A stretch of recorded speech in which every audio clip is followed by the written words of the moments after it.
and a very warm welcome to State of Business on Art Television. I'm Hishain Ali and let's have a look at the headlines first. State Minister is affirmative on the inflow of foreign exchange with swap agreements. Government misses opportunity to fast-track urban development by dismissing LRT project, former Minister of Megapolis and Western Development laments. News in detail. Explaining how the country's economy can be recovered amidst the COVID-19 pandemic, State Minister for Finance and Capital Markets and Public Enterprise Reforms, Ajit Nivad Cabral stresses that the Sri Lankan rupee will appreciate with the inflow of foreign exchange once the swap agreements provided to foreigners to invest in government securities will come into fruition. බඩු අඩු කෙරුවම තමයි නැවත ආර්ථිකය වර්ධනය වෙන්නේ. ආර්ථිකයේ වර්ධනය අවශ්‍යයි. ආර්ථිකයේ ප්‍රසාරණය වෙනකොට ආර්ථිකය වර්ධනය වෙනකොට අපිට එකතු කර ගන්න පුළුවන් වෙන බදු ප්‍රමාණය වැඩි වෙනවා. ඉතින් එවැනි තත්ත්වයක් තමයි අපි බලාගෙන හිටියේ. මට හිතන්නේ ඒක ඉතාමත් සාර්ථකව කෙරෙන්නට තිබුණා. නැවත වරක් අපේ රටේ බදු ප්‍රමාණය අපිට එකතු කර ගන්න තිබුණා. ඒ වුණත් අපිට සිදු වුණේ කොවිඩ් වසංගතය ඇවිල්ලා මාස 3ක් රට ලොක්ඩවුන් වුණා. ඒ රට ලොක්ඩවුන් වුණත් අපි දැන් අලුත් විදිහට හිතලා අලුත් මුදල් ගෙනෙන්න තමයි කටයුතු කරන්නේ. ඒ නිසා තමයි අපි 2020 අවසන් වෙන්නට ඉස්සරින් අපිට අවශ්‍ය වෙන මුදල් ලබා ගැනීම සඳහා අපි අලුත් ක්‍රමවේදල් හඳුන්වලා දීලා තිනවා. ස්වප් අරේන්ජ්මන්ට් එකක් අපි දීලා තිනවා. විදේශ මුදල් අපේ රටේ භාණ්ඩාගාර බිල්පත් වලට සහ භාණ්ඩාගාර බැඳුම් කර වලට එනවා නම් අපි ඒ අයට ස්වප් අරේන්ජ්මන්ට් එකක් දෙනවා. ඒ අය මුදල් ගෙනාපු ගානටම මුදල් ගෙනියන්නට ඉඩ දෙන්න ආකාරයේ ක්‍රමවේදයක්. ඒ හඳුන්වලා දුන්නම තමයි අලුත් මුදල් රටට එන්නේ. ඒ මුදල් රටට ආවම the rupee will appreciate. ඉතින් රුපියල appreciate වෙනවා නම් මොකටද අපි බය නැතුව අපිට දෙන්න පුළුවන් ඒ වගේ මේ swap එකක්. ඒ නිසා තමයි එහෙම කරලා තියෙන්නේ. මම හිතන්නේ වැඩි කාලයක් යනට ඉස්සෙල්ලා මුදල් එන්නට පටන් ගනි. මුදල් රාශියක් මේ රටට ගලා එන්නට වෙයි. එහෙම ආවම අපිට පුළුවන් වෙයි අපේ රටේ ආර්ථිකය තවදුරටත් වර්ධනය කරගෙන යන්න. Former JVP parliamentarian Dr. Nalinda Jayatissa says that the cabinet of ministers have become helpless as they have been forced to approve the 20th Amendment to Constitution even without knowing what is in it. Former parliamentarian Dr. Jayatissa made these observations addressing a seminar organized by the People's Liberation Front to educate the general public on the 20th Amendment in Colombo yesterday. අයිතිකාරයෝ කැමති නෑ කරගහලා කියන්න මේක අපේ කියලා. ඇයි? ඒගොල්ලන්ටත් තේරෙනවා. ඒගොල්ලන්ට ඡන්දීපු ජනතාවටත් තේරෙනවා වැඩේ අපසේ. මේක නෙමෙයි ජනතාව බලාපොරොත්තු වෙන්නේ. ඒ වගේම තමයි මේ දේශපාලනය කොතරම් විහිළු සහගත වෙලා තියෙනවද කියලා ඔබට පේනවා. මේ පාර්ලිමේන්තුවේ മന്ത്രിවරු ඉන්නවා දැන් පාර්ලිමේන්තුවේ 27 දෙනෙක්. 27ක් ඉන්නවා 17ට අත උස්සපු 18ට අත උස්සපු 19ට අත උස්සපු. 20ට අත උස්සන්න බලාගෙන ඉන්න. ඔය 27 ෂුවර් එකටම අඩු ගන්න 25ක්වත් 20ට අත උස්සනවා. දැන් හිතන්නකෝ. විධායක ජනාධිපති ධූරයේ බලයක් යම් කිසි ආකාරයකට කප්පාදු කරන 17 සහ 19ට අත උස්සනවා. ඒ බලය ආයෙ එකතු කරන 18ට 20ට අත උස්සනවා. ඉතින් මේකෙන් පේන්නේ වෙන මොකක්වත් නෙවෙයි. මේ විධායක ජනාධිපති ක්‍රමය විසින් පාර්ලිමේන්තු මන්ත්‍රීවරු රබර් මුද්‍රා බවට නැත්නම් පඹයෝ බවට පත් කරා කියන එකයි. ජනාධිපතිවරයා හිතන්නේ කොහොමද? ඒ මන්ත්‍රීවරයා හිතනවා. හෘද සාක්ෂිය, වියත්කම, ජනතා නියෝජනය ඒවා අදාළම නැහැ. U.S. Ambassador to Sri Lanka and the Maldives Elena B. Teplit stresses that the entrepreneurs, the businesses and government leaders expanding the impact and profitability of medium-sized businesses are the engine that will power Sri Lanka's prosperity. U.S. Ambassador to Sri Lanka made these observations at the launch of Sri Lanka at 100, which is a private sector-led initiative focused on the growth of mid-market enterprises.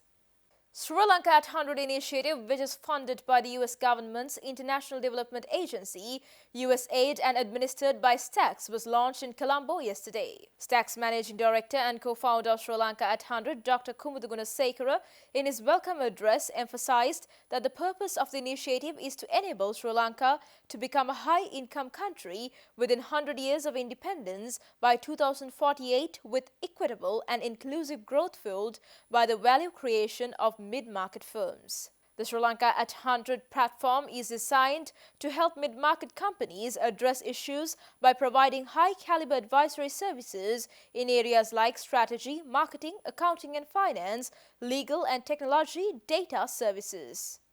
The Sri Lanka at 100 is now accepting applications from mid-sized firms that are seeking support for rapid growth, and those who are interested can find the eligibility criteria, application process and deadlines on the website www.srilanka100.lk and affiliated platforms. On the other hand, addressing the event, U.S. Ambassador to Sri Lanka and the Maldives, Elena B. Teplitz, noted that U.S. companies have invested over $300 million in Sri Lanka over the past several decades and expressed hope that this platform would generate more opportunities for mutually beneficial trade and investments between the two countries. Stay tuned for more news right after this commercial break.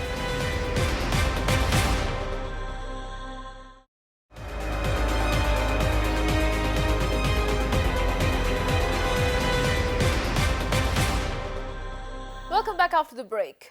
Samika Janabalawage, parliamentarian and former Minister of Megapolis and Western Development, partly Champika Ranavaka stresses that suspending the proposed light rail transit Colombo-Malabe project by the government is an act of dismissing one of the best solutions provided for the obstacles of the urban development.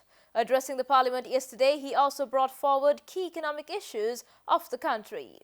මේ Covid වසංගතයත් එක්ක අන්තර්ජාතික මූල්‍ය අරමුදල ඇති කළා මේ rapid ෆයිනෑන්සින් instrument කියලා එකක් RFI කියලා එකක් මේකට අපිත් ඉල්ලීමක් කළා ඩොලර් මිලියන 800ක් මේ කොවිඩ් වලින් පස්සේ රට ගොඩ නැගීම සඳහා අපට ලබා දෙන්නයි කියලා අපි විතරක් නෙමෙයි තවත් රටවල් 100ක් මේ ඉල්ලීම කළා නමුත් මේ වෙනතෙක් ජාත්‍යන්තර මූල්‍ය අරමුදල මේ සහයෝගය ලබා දීලා තියෙන රටවල් 81කට විතරයි අර සහයෝගය ලබා නොදුන් රටවල් 19ට අපේ ශ්‍රී ලංකාවත් අයත් වෙලා තියෙනවා. ඒ නිසා කොවිඩ් මර්ධනය ඊටාම සාර්ථකව සිදු කළා. ලෝකයට ආදර්ශයක් දුන්නා වගේ වගාඩම්බර ප්‍රකාශ කළාට වැඩක් නැහැ. ඒවා හරහා ජාත්‍යන්තරව ලබාගත යුතු ඒ ප්‍රතිධානයන් ලබා ගැනීමට අපේ මූල්‍ය තත්ත්වය සමත් නැත්නම් රජයේ මේ ළඟදී තීරණයක් අරගෙන තිබුණ ප්‍රතිපත්තිමය තීරණයක් සහැල්ලු දුම්රිය ව්‍යාපෘතිය මාළඹේ සිට කොටුවර තිබෙන සහැල්ලු දුම්රිය ව්‍යාපෘතිය නතර කිරීමට මේක ඇත්තටම රජයකට ලැබිච්ච ඉතාමත්ම සහනදායී 0.1 පොලියට ලැබිච්ච අවුරුදු 14ක් මේ ණය ගෙවන්න අවශ්‍ය නැහැ අවුරුදු 40ක් දක්වා මේ ණය ගෙවන්න පුළුවන්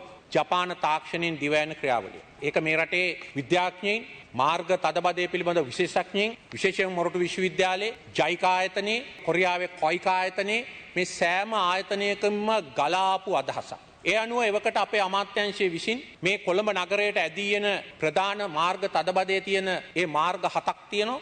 ඒ මාර්ග 7න් තදබදේ වැඩිම මාර්ගය වෙච්ච මාළඹේ පිටකොටුව මාර්ගය මේ සඳහා තෝරාගෙන සක්ෂතා අධ්‍යයනයක් කළා. පරිසර අධ්‍යයනයක් කළා සමාජ අධ්‍යයනයක් කළා අවුරුදු 3ක් වැනි කෙටි කාලයක් තුල උපදේශන සේවාවන් නැති කරලා මේ ව්‍යාපෘතිය දියත් කළා භෞතිකව. ඒ ව්‍යාපෘතිය 2023 නිම වෙන්න තිබුණේ. ඉතින් මේක අපි අහෝසි කරනවා කියන්නේ මේ රටේ අනාගතයේ තියෙන බරපතලම මේ නාගරික සංවර්ධනයේ තියෙන බරපතලම ප්‍රශ්නයකට දීපු වැදගත්ම විසඳුමකට අපි පිටුපෑමක් බවට පත් වෙනවා. Bringing you the weekly analysis on the trading of stock market, investment institution First Capital Holdings highlights that the retail investors have shown an interest on mid-cap counters during this week and that their interest will be seen in the coming week too. This week, market started mainly with the index being in the green territory, while turnover levels continue to exceed rupees 3 billion mark in most of the days. We saw that mainly the interest is mainly coming from the retail investors, mainly centered on the mid-cap counters. Banking and capital goods contributed to uplift the turnover. However, foreign investors continue to remain as net sellers with low to moderate participation. At the same time, during this week, we saw that index is breaking the short-term psychological level of 5,800, while turnover level was mainly dominated by big-cap counters like John Keel's, Haley's, Brown's Investments, Amas, Axis and Expo, and top 3 banks, Commercial, HNB and Sampath. We also witnessed year-to-date net foreign outflows surpassing the rupees 35 billion mark on Thursday, while foreign participation continued to be at minimum. We expect a bit of correction in the market considering the high level of interest and activity seen during this week. Activities are mainly expected to be driven by retail investors, while foreign investors are continue to be on a lackluster mood with low participation. Stay tuned for stock updates.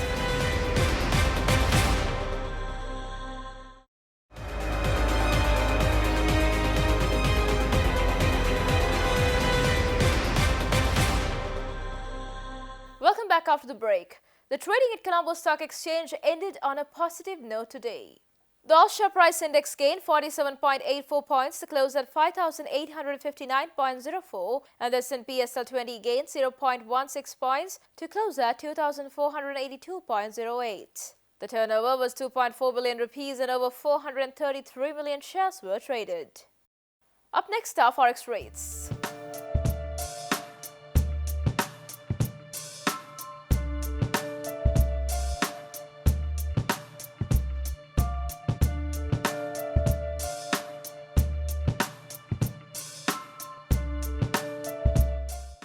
And that's all news for today. See you on Sunday at 7 p.m. with Biz Roundup. Until then, take care and good night.